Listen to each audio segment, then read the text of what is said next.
ప్రకాశం జిల్లా కంభం మండలం కేంద్రంలోని ఎంపీడీఓ కార్యాలయంలో ఎంపీపీ చెగిరెడ్డి తులసమ్మ ఆధ్వర్యంలో సర్వసభ్య సమావేశాన్ని నిర్వహించారు.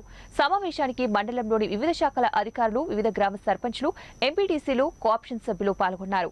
వివిధ సమస్యలపై చిన్న కంభం గ్రామ సర్పంచ్ రసూల్ మాట్లాడుతూ ఒక అవినీతి వీఆర్ఓపై మండిపడ్డారు.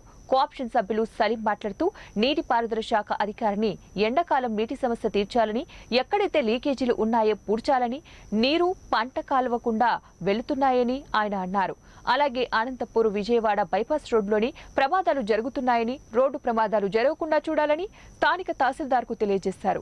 ఖమ్మం సర్పంచి పల్నాటి బోడయ్య మాట్లాడుతూ డాక్టర్ బిఆర్ అంబేద్కర్ భవనానికి 25 లక్షల రూపాయలు మంజూరయ్యాయని, త్వరగానే అంబేద్కర్ భవనానికి స్థలాన్ని కేటాయించాలని తహసీల్దార్ ఆయన కోరారు. ఈ కార్యక్రమంలో ప్రజాప్రతినిధులు, సంబంధిత అధికారులు పాల్గొన్నారు.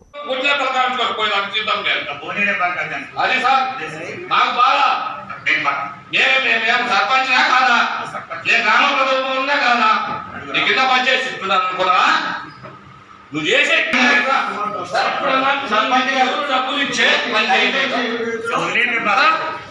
ఎవరు బాగా డబ్బులు అడిగింది? నీ బుద్ధి పుట్టినట్టు ఎందుకు వచ్చినాను? ప్రజలకు జవాబారి. నువ్వు ఎంతమందికి నా సచివాలయంలో ఒక సర్పంచ్ గా నేనున్నావు. అంటే దయచేసి